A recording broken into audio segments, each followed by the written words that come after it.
Okay. Welcome, I think. I'm not sure if it says it's streaming, but I'm not live. So now I think that it's starting to catch up. So if you're just joining me, hello, my name is Joy. Today I am trying a different angle for my sewing, and I am doing two pieces of fabric, both 8.5, I'm sorry, both 8 by 8. And then I have my elastic, which is about 3/4 of an inch, and it is 3/4 of an inch wide, and it is 8 inches long. So the first thing I did is I have directional piece of fabric. So the pattern reads this way. So I have gone ahead and folded this in half with the directional piece of fabric going down. And the only reason I did that is to identify where my center is, because I'm going to take my elastic and directly place it. I'm going to put it here so you can see what I'm doing. Directly place it in the middle of that. And I have sewing clips. So if you don't have sewing clips, you can also use a pin, or yes, you can also use a pin. So you're just going to take that and kind of put it right smack dab in the middle using your sewing clips. This is a very beginner friendly project, so it doesn't require um, a lot of work, and it doesn't take much time at all. Most of these projects I do are things that I can do and explain to you within a 30-minute time frame. And then if you want to do it yourself, you can go ahead and do it yourself. Oh, I forgot to turn on this light, which actually gives me a little bit of a better um, yeah, so I don't have as much of a shadow. So if you want to if you want to do this, it's easy enough for you to do this within the 30 minutes, especially as a beginner sewist. Remember also that I am also talking through some of this, so it probably will take you less time to do this than it would me, because I am talking through every single piece. So now that I have this, I'm going to put my lining piece on top of this, and you can go ahead and pin this if you want. I'm just laying it all flat down.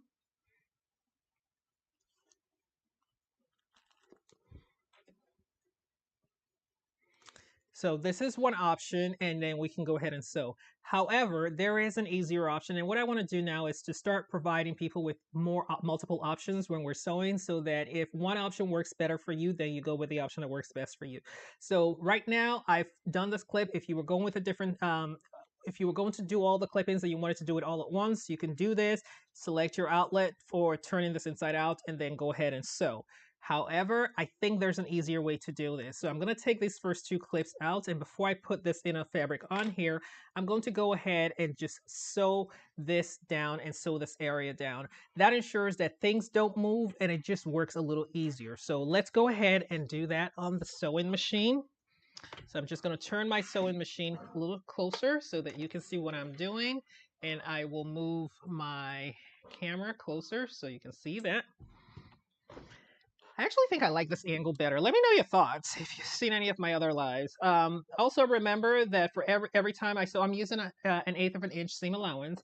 Every time I sew, I use black thread. The reason for that is because it's easier for you to see what I'm doing when I use black thread, as opposed to when I use the same color thread. It just makes life easier for folks who may not be able to see a matching thread compared to the black thread. So I'm just taking these clips out, and I'm just sewing. I did back stitch a little bit. So it's just a quick straight line down. I'm going to take off my excess threads here. Go ahead and remove those, put it to the side because I have a thread bin. I moved that to allow me to do an easy sewing. I'm also trying out this setup because I figured it's easier for folks to see and follow along without looking at my back when I'm talking. And so far, it's telling me that y'all can still see, and the recording is going okay, so no issues just yet, which is good. All right, so this is what we are left with right now. So if you're looking at this, this is what it looks like. I'll move that a little bit aside. So the next thing we're going to do now is, whoops, whoa, well, that was a doozy. Okay, so the next thing we're going to do right now is then just start clipping things together. Okay, so I'm moving this out of the way, move this a little further so that I don't knock it over again. And we're going to go ahead and just put this all together. But before we finalize that, I also want to oh, this is a directional piece of fabric. I did not realize that all this time. I'm going to do a podcast, an episode where I talk about grain lines, weft, and things like that. So be on the lookout for that. But I'm going to go ahead and clip this parts here. Now, this should fit a regular sized notebook, as in an 8.5 or 8-inch wide notebook. Clip the areas you want to clip. It doesn't matter if you want to clip it all at once. If you want to clip parts of it, it's fine as well. And what we're going to do now is I'm going to just identify one area where I want to make sure I don't sew over, because I do need an area to turn it inside out. So I'm just going to go ahead and mark this here and put an X. Oh, I'm using a different color marker today. Let's see if I can find my red one. It was here earlier. You know, it's always the best laid plans. It was there earlier. Found it. I did put it aside. I just didn't remember that I had done that. So, wonderful, right? Today seems to be going better than last week. There's no lag. But yes, I want you to be able to see what I'm doing here. So basically, this is all I'm doing. I am identifying an area here. Now, here's the thing. While I'm identifying this area here, this is on the side. Remember, my elastic is still straight down here. And I'm going to be doing, oh no, it didn't stay. I didn't want it to leave a stain on my dress. Your elastic is straight down here. We're going to be using 1/8 of an inch seam allowance. However, I want to curve the corners here. So what I'm going to do is I'm going to take this and I'm just going to create a curve around so that when I'm sewing, I know how to curve the corner. Now for this one, you don't need anything, you know, technical or highly special. So I just need something that allows me to curl the corner. I have an old medicine bottle here. Like I save these all over. And there's a reason for that, because it really just helps when it comes to um, needles, broken needles and broken pins. So if you have those, I'm just going to do this here because I know I'm going to be going with about 1/8 of an inch seam allowance. So I'm just kind of curving it to tell myself where I want to do that. And I'm just going to move this down here. And also, oops, it's kind of in the way. And also just do another curve here with about 1/8 of an inch. So I'll show you exactly what that looks like so you can see it on the screen. So this is what it looks like. I just did a slight curve here and a slight curve here.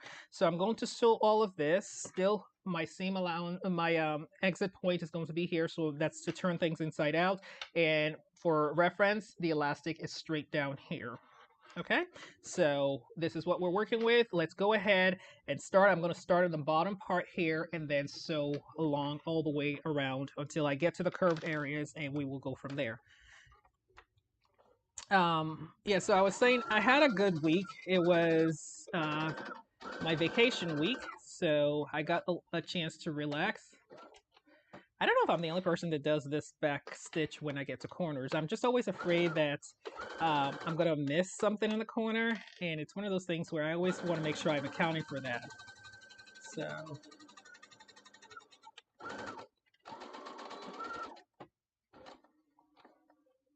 okay, I'll turn that. This is, again, like I said, this is a beginner-friendly project, and it doesn't take much time at all. But obviously, so now this is where I have my first curve, and I'm just going to show you what that looks like here. And I'm just turning my fabric. You can slow this down if you're not used to doing curves. And you also have the option to continue lifting your presser foot up and down if that helps make things a little easier for you as you go along. And I have another curve here, so I'm going to slow it down a little bit.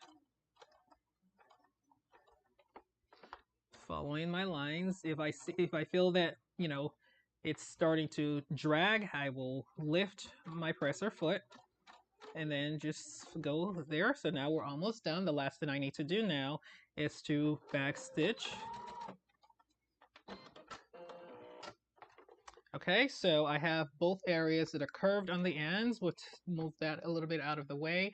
And I'm just going to use my Pinkin shears because I absolutely love my Pinkin shears. I'm going to use that and just go ahead and take the excess off from all the sides.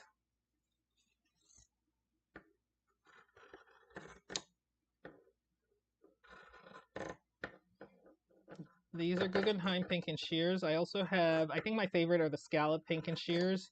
I have those, I'll show you shortly. When you're doing curves, make sure you get rid of any bulk so that your curves actually look really crisp. And you know, this is more just for aesthetics for me, because the end results, you will not see this on the piece of fat on the final product. Okay, so you're not going to see this when we turn it inside out. So this is just primarily for me. And also, you know, Pinkin shears, they're not a must-have, but I do like having them. And I like having them because it helps to avoid or reduce chances of fraying. And when your fabric starts to fray, inevitably it leaves, it could increase your chances of having issues with the things falling apart. So now we have this, and we're just going to go ahead and turn this inside out. So you shouldn't have turned off your iron because we're going to need that again. This is an absolute beginner friendly project. It's very easy. We're starting with an 8.5, an 8-inch. I don't know why I keep saying 8.5. We're starting with an 8-inch by 8-inch piece of fabric for the main fabric, and it's a same thing for the inner lining as well. And then we are basically taking this and then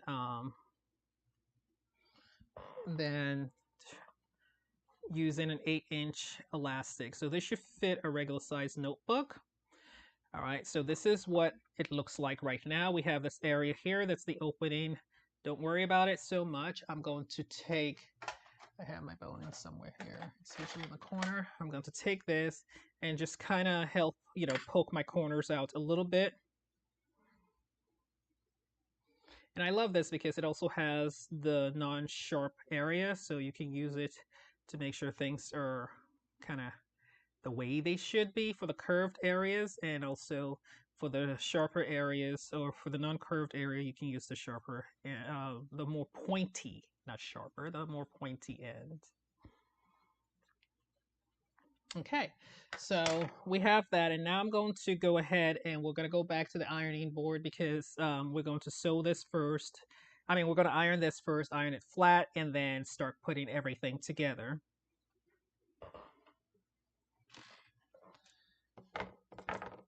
All right.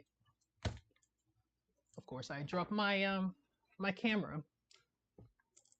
Overall, I kind of feel like today's better. It's a different setup, so we're working with what we got right now, okay?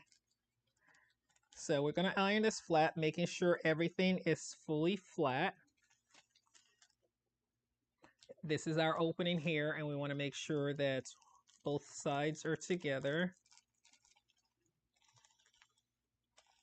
as crisp as possible. And I know I've said it multiple times, there's a difference between ironing and pressing. Right now we're ironing because it's a little wrinkled. Pressing we would do if we were adhering something to it. Not so much for this one because we're not really adding anything on there. Okay, so this is now done, and the next thing we're going to do now is take this, which is at the center, and just use it as a guide. Okay, so we're going to take this and put, like, as we fold here, we want to make sure you're folding it to right where it meets the elastic on one side. So on this side here, right here, fold it right there, right to the middle. And then we're going to do the same on this side.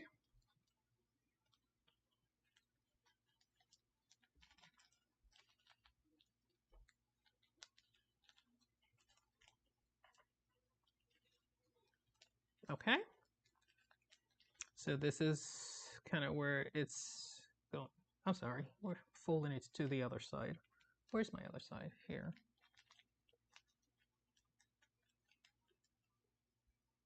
I can't feel the other side. There we go. I was struggling to find to the other side of our elastic. So it's almost like you're creating a sandwich, like a 3-layered sandwich, like so, okay? But before we do that, let's go ahead and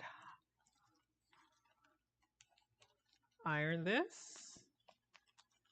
I'm gonna turn it, so don't worry. It's more to identify where our lines are. And then now we're going to take this and repeat it because now we have the lines and we know where we're supposed to go. Go ahead and do that. We're not done just yet.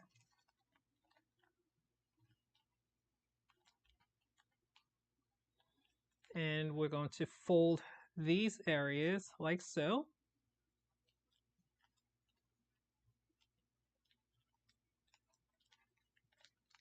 Almost like you're creating an opening. You just want to line it this way and line this way as well, okay? So we're going to do that. And we are going to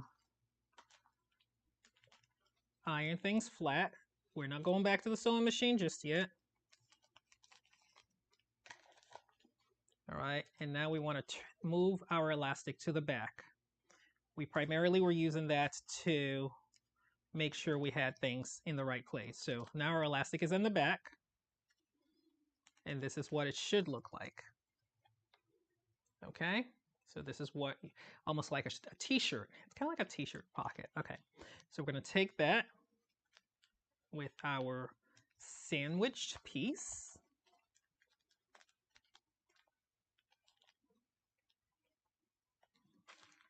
Making sure everything is laying flat like it should.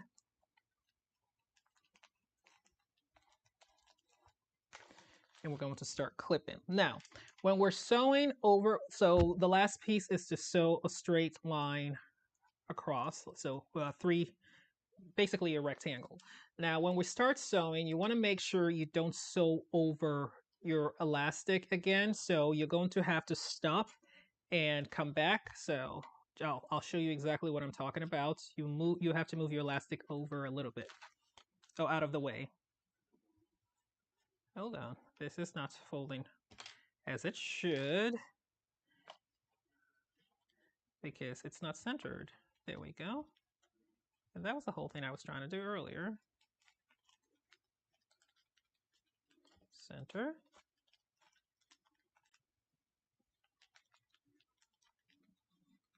Center. Okay.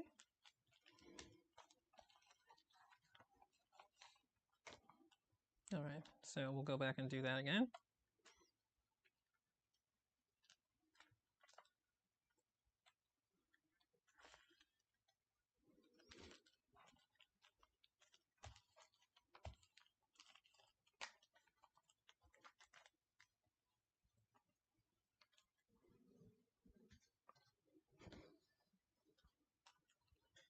You know, if I didn't drop something, it would be a regular day. Let's see.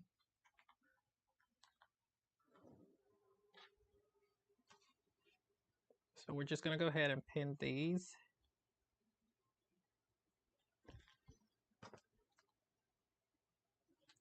And then we're going to sew a straight line down, catching both collars or whatever it is you want to call it, okay? So let's do that. Don't turn off your iron because we'll have to come back and make sure everything aligns properly. We'll iron it flat as well. Okay, there we go. All right, let's go to the sewing machine and I will show you what I'll be doing. And hopefully I don't drop the camera this go around. There we go. Move that out of the way. We're moving the elastic out of the way as well. So we're just gonna hold that. Now, here's a pro tip. If you're ever starting with something and you notice that I'll move this a little closer so you can see it, and you notice that it's a little bumpy on the back end, if this was pressing down, what you could do, there's this little black button here, it's to push it down. Unfortunately, I don't have it as high, but I was working with bulky fabric, once I put it down, I would push this down so that it would allow me and give me the lift I needed. But we don't need that in this case. I just wanted to share that little pro tip with you. And we're just going to go ahead now and sew this down. I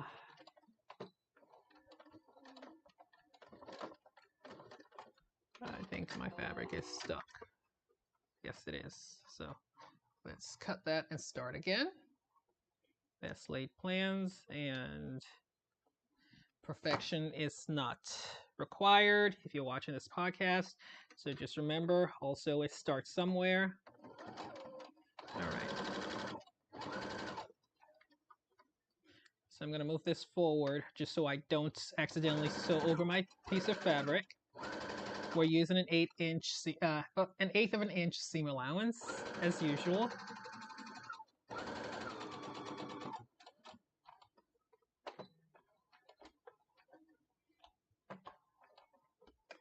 And you'll lift this. So again, we're moving this out of the way. Hopefully you're able to see what I'm doing here. Moving this out of the way. Making sure you're catching all 3 layers. This is a great gift to give someone who's going back to school or starting school, the school year. And now we're going to put this down and continue sewing. You have the option of cutting that and then, going again. If you wanted to move the elastic out of the way, it's not necessary because it's an elastic and you'll be able to work with it from what you're doing, okay? So just hold it down, maintaining your 1/8 of an inch seam allowance. And we're just going to hold it down or up, whichever one works best for you.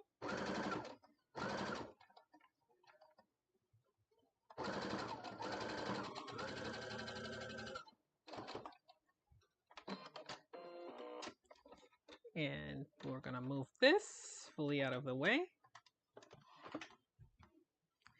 and cut our excess thread. Flip this over and your pencil holder is ready. So let me show you what this looks like. I have a few things here, a few items here, and some pens. So where's my marker? I had a marking pen earlier that I could use. Oh yes, that's my marker. So you would just take this. It's a great book. It makes a great bookmark as well. Just put your elastic through, like so. And this is what it looks like. Put your pens in there. If you have pens, your pencils, whatever it is. Oops, that closed down.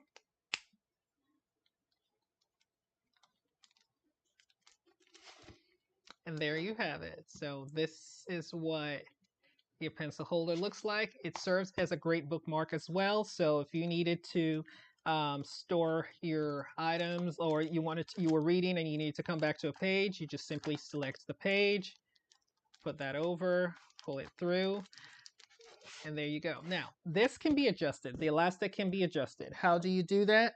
You basically just take the measurements of your book. So for this, I did an 8-inch. This book is approximately 8.5 inches. So I did an 8-inch, which gives, but again, remember, this is elastic, so it gives you the flexibility to kind of open things up as needed.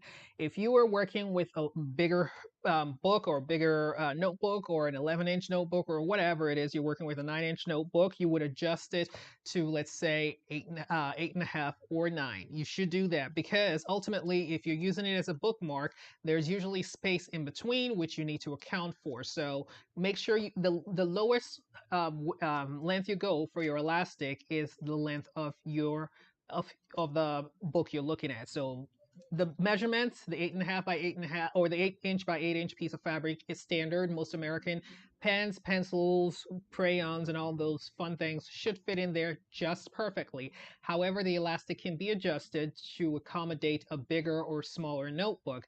And what I again recommend is go with the length of the notebook. If your notebook is 9 inches, you go with a 9 inch notebook, a 9 inch elastic. I recommend the quarter inch. Anything, oh, 3/4 of an inch. Anything smaller than 3/4 of an inch starts to bunch up over time.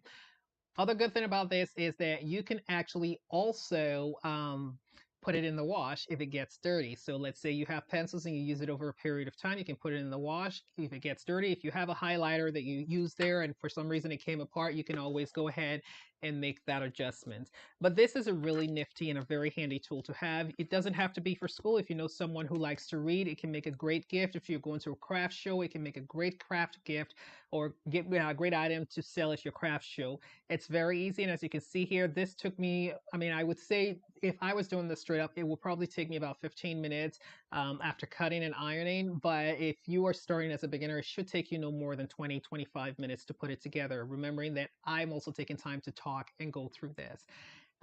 So I hope you've enjoyed this. I would also like to encourage you to go and visit my site. On my YouTube channel, I have an entire playlist dedicated to folks who are just learning to sew, who want to start new beginner-friendly projects. I also have many free patterns on my website at isewithjoy.com.